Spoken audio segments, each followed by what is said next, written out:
जब भी कोई व्यक्ति गौतम बुद्ध के संग में शामिल होता था तो बुद्ध उसे सबसे पहले शांत रहने के लिए कहते थे।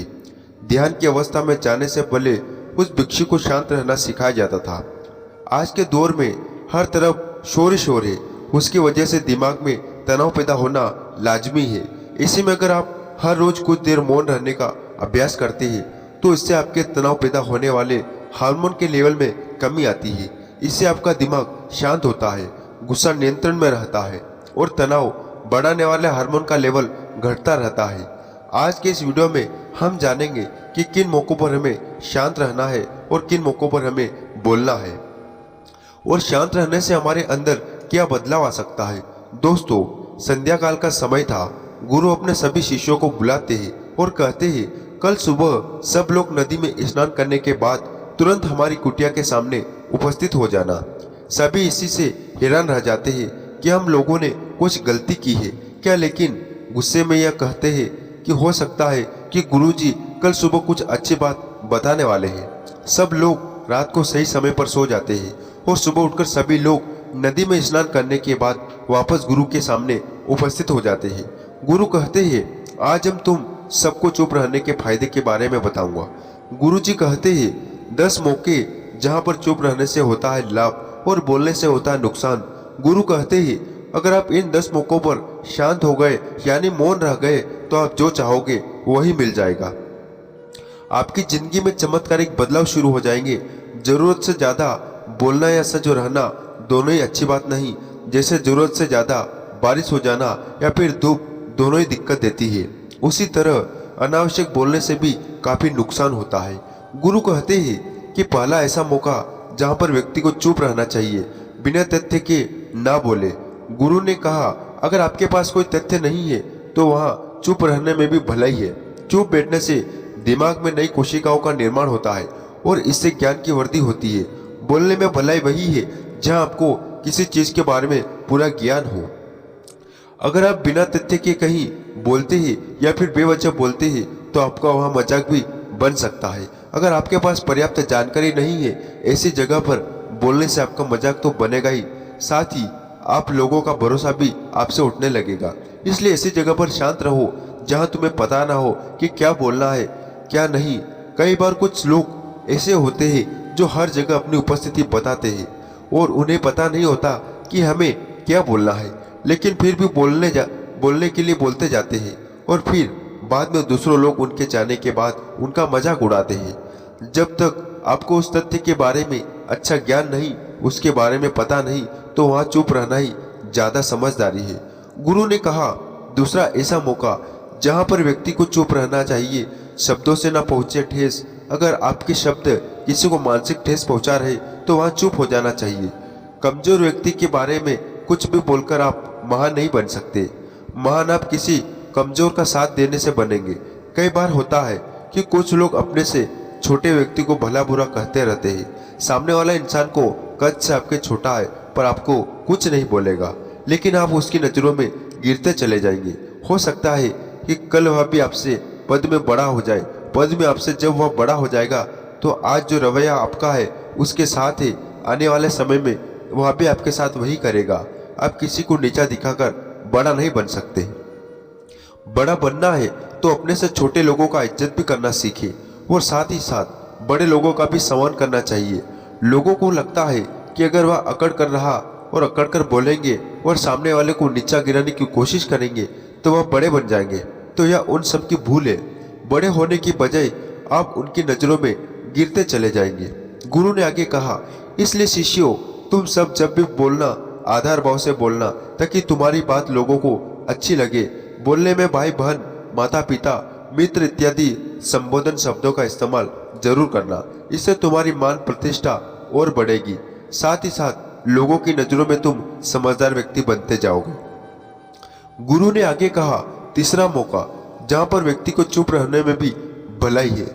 क्रोध या घृणा करने वाले लोग, जब कोई अपना या सगा संबंधी आप पर क्रोध कर रहा हो, आपका अपमान कर रहा हो, तो आपको उस वक्त चुप रहना चाहिए ताकि सामने वाले का गुब्बारा पूरी तरह से फट जाए। आप यदि सही है तो उसे कतई माफी नामा गए और चुप रहकर ही सही समय का इंतजार करें। वह खुद आपसे माफी मांग लेगा। जब उसे अपनी गलती का एहसास हो जाएगा। गुरु आगे कहते हैं कि अगर आपका कोई सगा संबंधी आप पर क्रोध कर रहा हो और आप उस समय शांत है तो यह आदर सम्मान देने की निशानी होती है। इससे ना कोई छोटा होता है और ना ही बड़ा। अगर आपको क्रोध आ रहा है तो आप या तो वहां से किसी का अनादर किए बिना चले जाए या फिर चुप रहे। क्रोध करने से आपके रिश्ते खराब होंगे। क्रोध करने से हमेशा क्रोध करने वाले व्यक्ति का ही बुरा होता है। गुरु आगे कहते हैं, एक बार की बात है, एक सांप जंगल से भागते हुए किसी राजा के घर में पहुंचा गया। लोगों ने छेड़खानी की तो वह बहुत ही गुस्सा हो गया। जिसे घर में जो तलवार पड़ी हुई थी उसी को लपेटकर कसने लगा और धीरे धीरे उसका पूरा शरीर कट गया। ठीक उसी प्रकार हमारा गुस्सा भी हमारे शरीर को तलवार की भांति काटता रहता है। गुस्सा ध्यान से खत्म होता है। प्रतिदिन अगर आप ध्यान की मुद्रा में बैठे हैं तो आपका गुस्सा आपके नियंत्रण में रहेगा। गुरु आगे कहते हैं, जब भी यह तरीका है कि आप प्रतिदिन ध्यान का अभ्यास करें, इससे आपके शरीर में जो हार्मोन गुस्से को बढ़ाना देते हैं वह सब तुम्हारे नियंत्रण में रहेंगे, जिससे शरीर गुस्से पर आसानी तुम्हारा से काबू पा लेगा। लेकिन एक तरीका यह भी है कि जब भी आपको गुस्सा आए तो आप यह समझने का प्रयास करो कि क्या मेरा गुस्सा जायज है या नहीं, हमें वहां पर बोलना चाहिए कि नहीं। जब आप खुद इस बात का आकलन लगा पाएंगे तो आपको खुद पता चल जाएगा कि हमें गुस्सा करना चाहिए या नहीं। फिर भी आपको गुस्सा आ रहा है तो आप वहां से हटने का प्रयास करें, वहां से दूर चले जाइए। धीरे धीरे समय के साथ आपका दिमाग शांत हो जाएगा।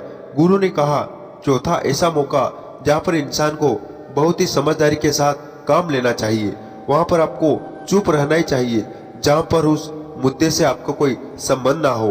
अगर आपका किसी मुद्दे से कोई संबंध ना हो तो वह आपका चुप रहना बनता है। बिना किसी वजह अगर आप दूसरे के मुद्दे पर बोलेंगे तो वह आपके लिए अनिष्टकारी होगा। इसमें केवल और केवल आपका ही नुकसान है। जल्दी आप किसी दो लोगों के बीच हो रहे विवाद में जल्दी अपनी टांग न डालें। अगर सामने वाला आपको बुला रहा है अपना झगड़ा शांत करवाने के लिए तो ही वहां पर जाए। किसी की व्यक्ति की जिंदगी में दखल अंदाजी नहीं देना चाहिए जब तक कि वह व्यक्ति आपको नहीं बुलाता। अपने झगड़े को शांत करवाने के लिए कुछ लोग फालतू में दूसरे के विवाद में कूद पड़ते हैं। इससे उनके मान सम्मान मर्यादा पर लोग उंगली उठाने लगते हैं। गुरुजी कहते हैं कि 10 मौकों पर 5वां मौका ऐसा है जहां पर व्यक्ति को बहुत ही समझदारी के साथ चुप रहना चाहिए। आपके शब्दों से किसी मित्र को हानि ना पहुंचे। अगर आपके शब्द सामने वाले के परिवार या मित्रों की प्रतिष्ठा के बारे में बुरी झलक दिखा रहा है तो आपको चुप रहना ही चाहिए। किसी के परिवार या फिर मित्र के बारे में बुरा बोलने से केवल आप ही बुरे बनेंगे। जो चीज आसानी से खत्म की जा सकती है उसे अपने शब्दों से बड़ा ना करें। बिना चिल्लाए बात करने का प्रयास करते रहना चाहिए। अगर आप बिना चिल्लाए कोई बात नहीं कर सकते तो आपका चुप रहने में ही भलाई है। किसी पर चिल्लाने से आपके व्यवहार के बारे में पता चलता है। ज्यादा बोलने से चीजें हमेशा खराबी होती है। कई बार कुछ रिश्ते ज्यादा तेज बोलने की वजह से टूट जाते हैं। इसलिए अपनी आवाज में मीठापुर ना हो। मजाक भी हमेशा शब्दों के मायने में ही रखे। जहाँ किसी को शब्दों से चोट लगे वहाँ चुप हो जाइए। ज्यादा बोलने से हमेशा नुकसान ही होता है। किसी और की प्रतिष्ठा को अपने शब्दों के माध्यम से उसे हानि नहीं पहुंचाना चाहिए। यदि आपके शब्दों से किसी और की प्रतिष्ठा को ठेस पहुंच रही है तो आपको चुप हो जाना चाहिए। जब कोई व्यक्ति आपके सामने नहीं है तो आप उस व्यक्ति के बारे में बुरे शब्द किसी तीसरे व्यक्ति के सामने ना बोले। गुरु कहते हैं, छठा मौका जहाँ पर व्यक्ति को चुप रहना चाहिए। जब कोई कह रहा हो कि किसी की बुराई, कोई आदमी आपके सामने किसी तीसरे आदमी के बुराई कर रहा हो, तब तुम्हें चुप रहकर बस सुनना चाहिए, अपनी व्यक्त नहीं करना चाहिए। क्योंकि जो आज आपके सामने किसी तीसरे की बुराई कर रहा, कल वह और किसी के सामने आपकी भी बुराई कर सकता है। यदि आपने कुछ कहा है तो नीति शास्त्र के अनुसार जो अपने मुंह को बंद रखता है वो बुद्धि से काम करता है, वही इंसान समझदार होता है। बिना जरूरत के बोलना, किसी के बारे में किसी के बीच में बोलना या गलत बातें, कभी कभी हमारे लिए बुद्धिमानी इसी में है कि हमें अपना मुंह ऐसी जगह पर नहीं खोलना चाहिए। गुरु आगे कहते हैं, 10 मौकों में 7वां मौका ऐसा है जहां पर व्यक्ति को चुप रहना चाहिए। जब कोई नहीं समझे आपकी भावना, यदि आपको लग रहा है कि कोई व्यक्ति आपकी भावना या दुख या परेशानी को शब्दों में नहीं समझ रहा, यदि आपको लग रहा कि सामने वाला व्यक्ति आपकी भावना या दुख को या आपकी जो परेशानी है उसको वह समझ नहीं रहा या समझने का प्रयास ही